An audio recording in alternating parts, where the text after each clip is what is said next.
Hi guys, it's been a couple of years since I've recorded any videos, right? And a couple of updates. I still have colitis. I'm no longer in the beauty world and I've never been happier out of the beauty world. And I'm a mom now. I made this. Wait, I made you? Yeah. And I've gotten a couple of messages from my old colitis pals and my Crohn's disease pals. Did you just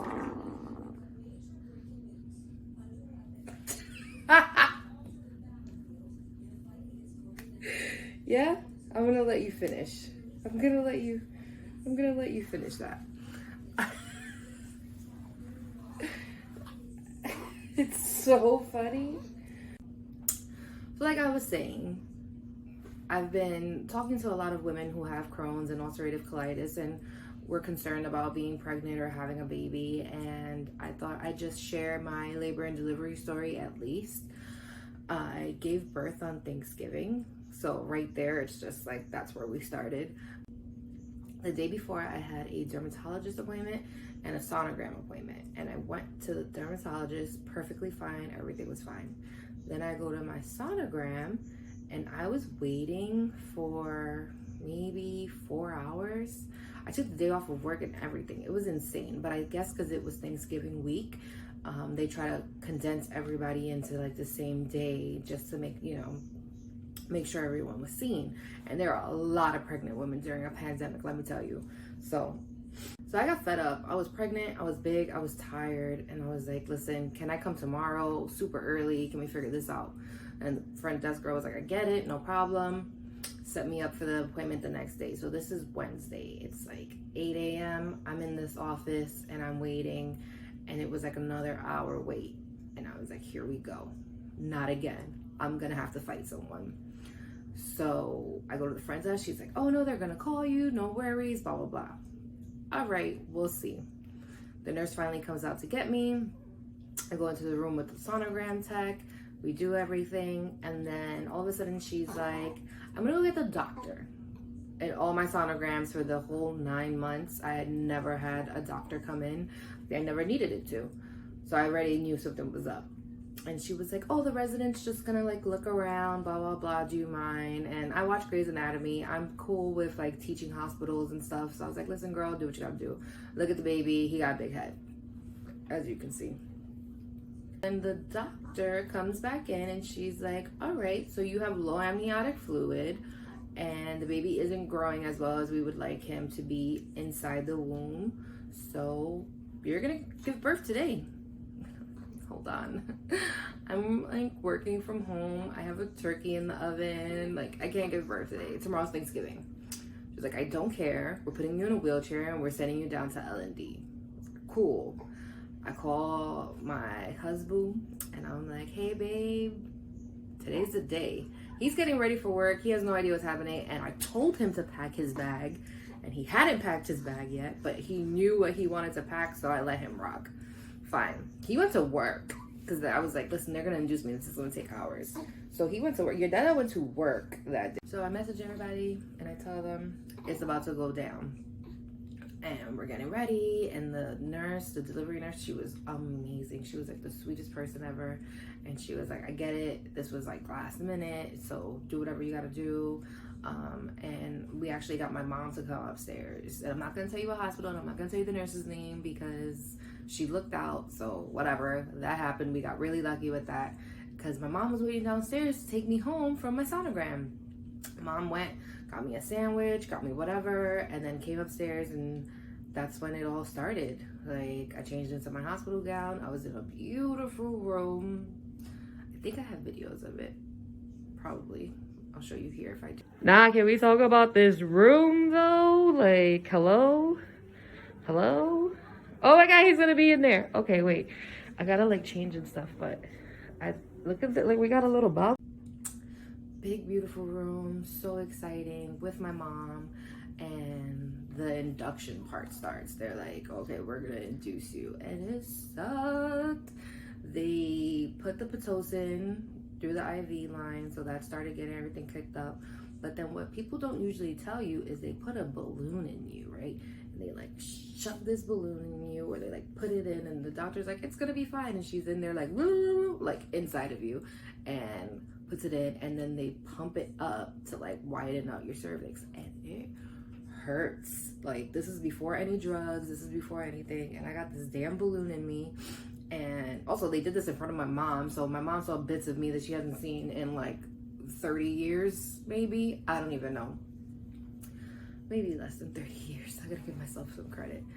So we have this balloon in me, and I'm like, can we get this out? It's been like 2 hours, can we take it out? The nurse that comes in was not my nurse from the morning, and she's like, oh yeah, I'll take it out for you, and yanks it out like if she was trying to like start a lawnmower or a chainsaw. And I flipped my head. I was like, wait a minute, give me a second. No second. Hurt, pain, just pain all day. Fine. Then the contractions start. I start throwing up. Fine. So I'm getting contractions, and I'm like, give me the epidural, give me the drugs, give me the drugs, give me the drugs. Doctors come in, they have residents with them, and like, I'm like making people laugh, whatever, because you know that's what I do. I make like jokes in times of pain or whatever. And I'm like, oh, by the way, I have colitis too. So they're like, oh, okay, so you're immunocompromised, we got to make sure we do this, and that. And I'm like, yeah, that's fine, just, you know, take care of the baby. Like, I don't, you know, I care about me, but like I care about him. So I'm getting contractions, things are happening, and I'm like, where's the drugs? Where's the drugs? Give me the drugs. And I hear this shrieking from down the hall, and it's this other chick, and she's going into labor, and she's screaming like hell. I'm like, all right, cool, I can't do this. I don't want to do this. I'm over it. Let's go home. Let's not do this. I'll just keep them inside of me, and I'll keep them safe that way. I'll keep them totally safe. It's fine. Doctor finally comes in. She's like, all right, you're getting your epidural. And I was like, yes, score. It's lit. I'm so excited. My mom's like, girl, the needle's like 6 inches long and blah, blah, blah. The needle wasn't that big. It wasn't crazy. But before that, my mom had to leave. So she left. We cried. I like appreciate her for being there so much. She's such a great grandma. I can't even complain. But I was alone when I got the epidural. So I had to like hold the pillow, shove the needle in your back, and they're like, don't freaking move or you'll be paralyzed. And I'm like, okay, cool. This doesn't sound as safe as I thought it was, but I'm too deep in. I'm already in. They put it in, and immediately I start feeling like way more relaxed. So I'm like, all right, cool.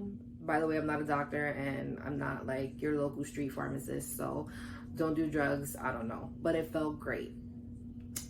They gave me this little remote control. She's like, every 10 minutes you can press it and you'll get a little bit more of a dose. Sounds awesome. Then my right leg starts hurting. And I'm like, this isn't working. So I think they put the epidural a little too far to the left or whatever.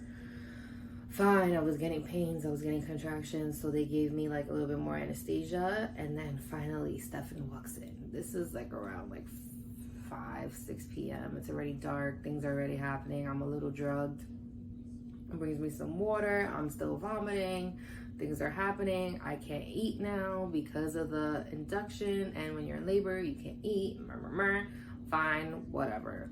And then hours are going by. And every time I get a contraction, his heart rate is dropping. So they were like, we gotta cut him out. And it was around like 11:50, they told me this, 11:50 p.m. And I just kind of felt, you know, not a failure, but I just felt like, damn, I was really trying to do this like natural delivery. I really wanted to see what it felt like, and you know, and I just kind of felt, you know, not a failure, but I just felt like, damn, I was really trying to do this like natural delivery. I really wanted to see what it felt like, and you know, I don't want to just like get him cut out, you know. And the doctors were like, don't worry, you did great. There's nothing we can do about it. You're gonna have a C-section, it's fine. And I have plenty of friends who have C-sections, and they're amazing women, they have amazing kids.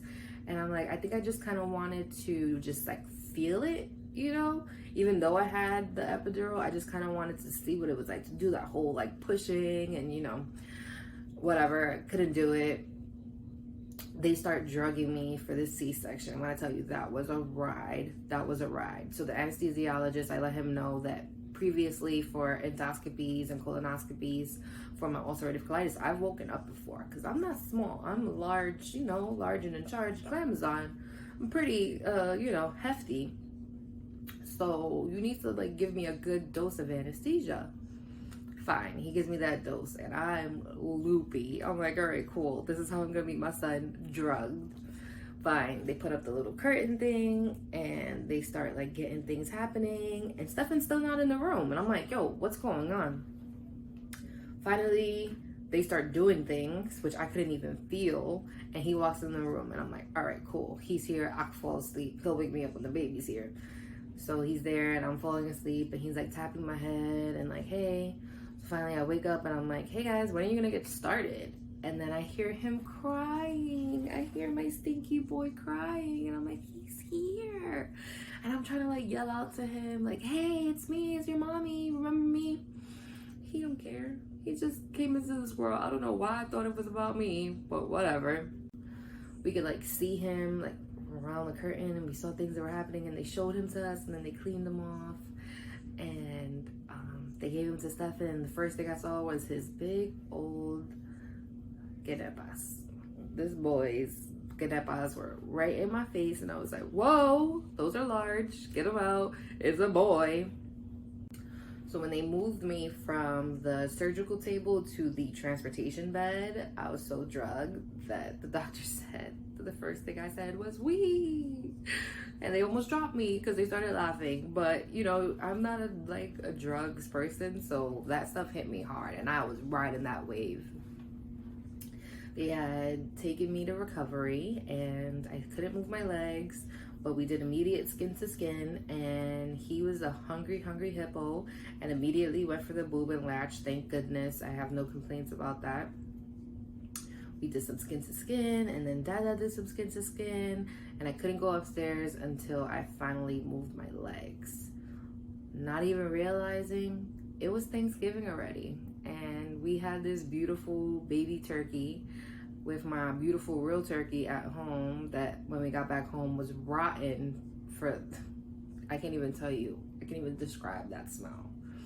But my colitis, my being on humira, my hidradenitis, like none of those were a factor, thank goodness, in my delivery.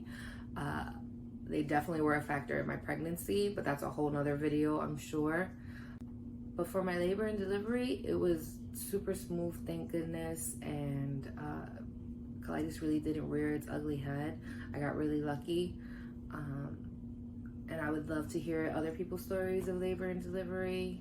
I heard it's always a ride. It's always a ride. It's always fun. But I'm so glad I went through it, and I'm so happy we have this little nugget here. So if you want to tell me your story, put it in the comments below.